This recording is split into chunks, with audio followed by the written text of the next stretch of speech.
claim our own attention. We're going to explore what's being called India's digital epidemic and a pretty inspiring solution that's starting to take root. Let's just start with one number, a single, kind of staggering number, 7.5 hours. That is how much time many teenagers in India are spending on their smartphones every single day. So you have to ask, right, what are India's young people doing with almost half of the time they're awake? Well, the data is starting to give us some answers, and honestly, the picture it's painting is alarming. This isn't just about kids having fun. It's about how the very wiring of a new generation is being shaped. So first, let's just try to get our heads around the sheer scale of what experts are calling a digital epidemic.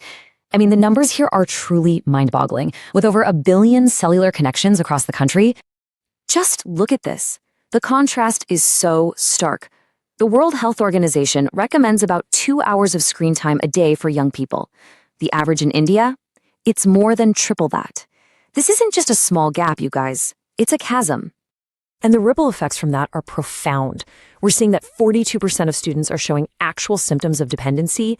A shocking 68%, nearly 7 out of 10, are using their phones after midnight, which just wrecks their sleep. And the cultural impact is just as clear. A 60% drop in reading habits and a 70% drop in library use. I mean, this is a fundamental shift in how people behave. And this isn't just some abstract statistical problem, you know? It's a very real concern in homes and classrooms all over the country. We're talking about nearly half of all parents now saying, yeah, I think my kid is addicted. That's when a data point becomes a widespread family crisis.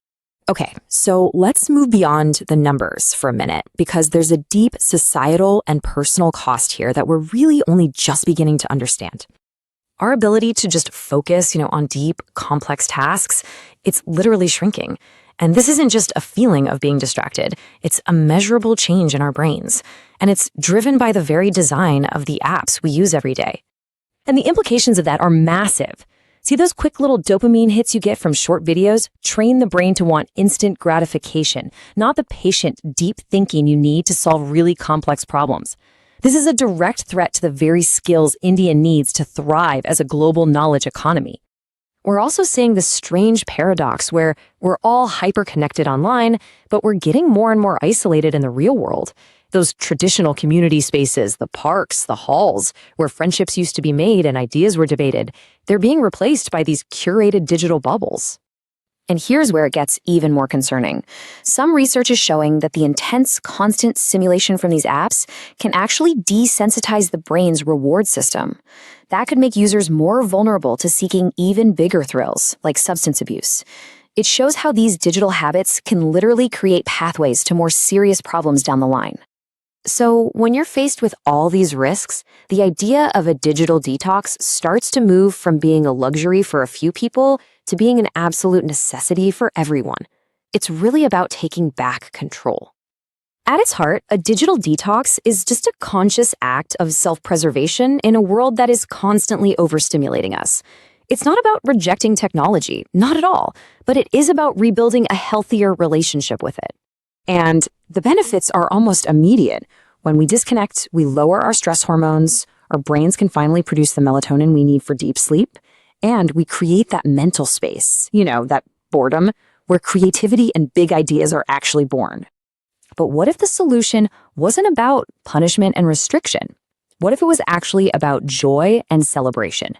This is where a really fascinating movement comes into play. This is the core idea behind something called the #BookBucket Challenge. It's all about making a conscious shift. On one side, you have that passive consumption of scrolling. It's fragmented, it's addictive, and frankly, it's draining. But on the other side, you have active reading, which actually builds focus, encourages deep thought, and truly engages your mind. So the challenge completely reframes the whole idea of a digital detox. It's not about what you're losing, your screen. It's about what you're gaining, a festival of knowledge. It's a positive, community-driven invitation to rediscover the power of a real physical book. The real power of this challenge is in its structure.